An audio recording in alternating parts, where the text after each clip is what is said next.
Alright, this next one, well, first of all, I'd like to thank Dwayne for having me here, and for all you guys listening to this, and I hope you get something out of it.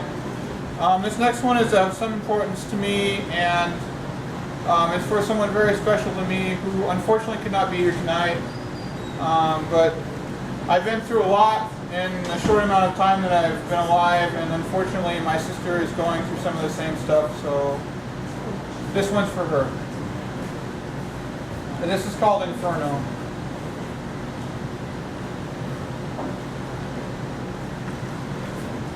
I am back with the demons and the skeletons, and I've locked myself away. I cannot stand to walk among them anymore. I cannot look into the dark spaces that used to be their eyes and pretend it's all going to be okay. I've seen the end result. I am disoriented and frightened, even though I've held the Reaper's bony hand and wandered dead so many times. I can hardly bear to do it again. Not this time. But still, I must. Because this time, like Virgil, I have chosen to journey back into my own hell. Back to the ghosts and the demons and the skeletons, the spectral wraiths that are my memories. I want to cry out, tell someone, anyone, but there are no words to express the agonizing ache welling in my chest like a phantom fungus, growing ever larger now that my hell is being shared by someone else. By her, the perfect one. Daddy's little girl, Snow White against my black sheep while having her wool ripped out like mine was. It wasn't supposed to be like this. It was supposed to be me. They're mine. My ghosts, my agony, my demons, my scars. Never have I been so afraid to face the world now that it is not I that has to face it.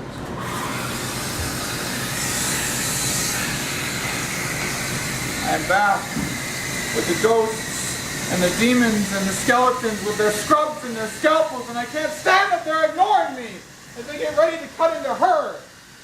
My sister, Daddy's little girl, first fiddle to my second. I did not wish for this, though maybe pondered in darkness, but these are not the types of wounds that should be shared. The bones of this skeleton aren't made to be split two ways. Never have I been so angry at you for what you have done to me now that you are doing it to someone else. I am back with the ghosts and the demons, standing in the dark and dreary rain to wash away my tears. Every bone in my body screaming, run! Run before your flesh is peeled away again. But I can't. Like Virgil did, I must lead her on. Her, the perfect one, whose bony hand I hold through tubes and wires as she cries my tears and aches my pain. And I, like Virgil, lead her through my hell.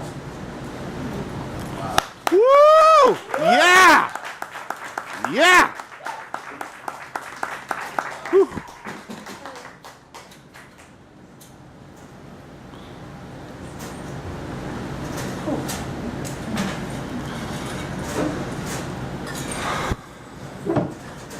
This one's for me.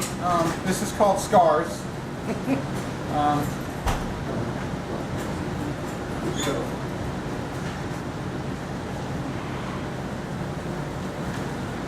Oh, we're good. Okay, cool. I got one for you, but it's like at the end. Okay. No, we're into it. Okay, cool. Good. All right. Cool. That's what I like to hear. Okay.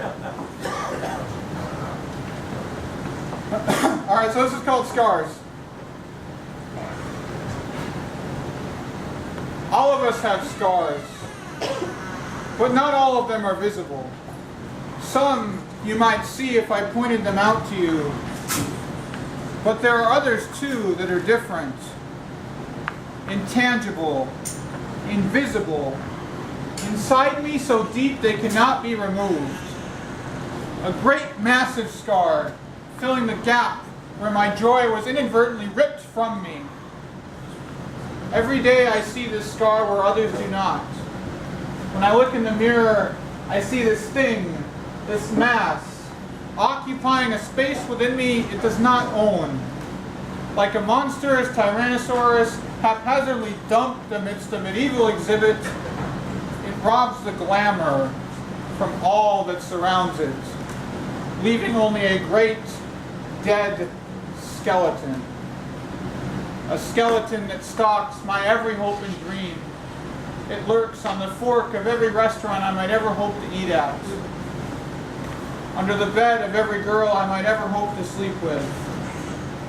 On the passport stamp of every country I might ever hope to visit. And haunts me not as one ghost, but all four, bearing the agony of the past, the malice of the present, the looming threat of the future in whose shadow I cower in absolute terror.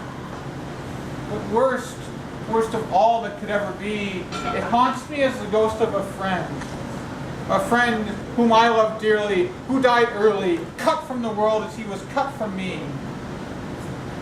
I see in its empty eyes what I could have been. I wish and hope and beg. Why? It was not my choice to fight this battle. It was not won on the valor of my sword, nor at the cost of the blood that stained it. Never shall I be rewarded, stand before the great many others who have done the same, shed a tear of sorrow for those who have fought and died, shed a tear of joy for those who remain. Never shall I be decorated, discharged, and discerned from all of you, because you cannot see my scar. And if I showed you my scar, you would feel not pride and respect, but pity and sorrow. But I have returned from battle victorious. I have shed blood, and unlike the citizen soldier, I have vanquished not the foe but the friend, splattered not the enemy's blood but my own. I may not have slogged through the marshes of Vietnam or roasted in the deserts of Afghanistan, but I have slogged through swamps of bandages, sweltered in the anticipation of the day I could walk again, open my eye again, lie in a bed where I couldn't hear the automatized sound of my own heartbeat or see the flow of my own chemical-ridden blood. I spit on your valor, treasure it though you may, where you have watched your friends die, I have watched myself die. Never will you know what it is like to be torn apart and stapled back together again, to awaken Frankenstein, but to have the memories of Romeo. I curse your valor. As I see myself, I see your valor march, turn, display the colors. Ready, aim, fire! Ready, aim, fire! Ready, aim, fire! 21 times. Who did you shoot? I was blindfolded. I could not see. I dare not look, for part of me lies dead. Is it the beauty or the beast? I dare not look at all. No matter which lies dead, a part of me is gone for good. Gone. Gone forever. But only for good. For the good. If I choose to make it so. Which I vow that I shall do. Wow. Woo!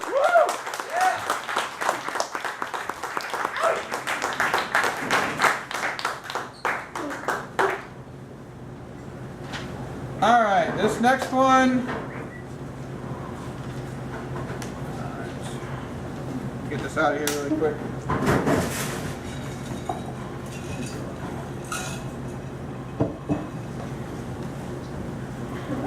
Is that vodka?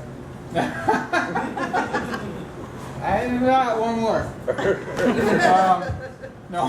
All right. This is called Blacksmith. It's the sound of flint on steel that sparks a flame. The blacksmith is at work, striking metal with metal over fire. He inhales the smoke and pounds out a nail. This is his practice. The smoke reminds him he is alive, and the fire tells him he is living. When he is done, and the last ember has faded into gray, clink, he drops the nail with the others. He keeps them in an old marmalade jar with a gold lid up on his mantelpiece as if showcasing his work. Flint meets steel, ignites flame, and the blacksmith is at work. He hammers out his nail, inhaling the fumes to remind him he is alive. And clink, drops the nail in the marmalade jar with the others. Flint meets steel, and no one wants to tell him that his habit has become an addiction. The blacksmith buys metal by the carton now, burning dollars and time to hammer out his nails. Clink, another lands in the jar. Flint meets steel, and he inhales the fumes again. It's getting harder to ignore the bits of metal in his teeth and the burns on his fingers. Clink, another lands in the jar. The blacksmith burns another moment as if he doesn't know he's torching his own time. Clink, every nail he makes is at the cost of the time it takes to cast it. Clink, the bus came late today and he was in a hurry. He could have spent 5 more minutes on the phone with a friend. Clink, 3 more minutes he could have had with his daughter. Clink, he could have been out with his family instead spent the weekend hacking up blood and flecks of iron. Clink, he coughs all the time now, and when he does, I can see the glint of the shards between his smog-blackened teeth. Fragments of nail after nail cast into the air by hammer stroke after hammer stroke. Flint meets steel, and the blacksmith hammers away. The smoke is death, and the fire reminds him he is dying. Clink! Did you just memorize all of He wanted to be buried, but all that is left, now that the smoke is cleared, is a pile of ash. I thought about casting it into the sea, but it is too late to put out his flame. So instead, I keep his ashes in a vase on my mantelpiece next to an old marmalade jar filled with coffin nails that will never be used. Wow. Woo!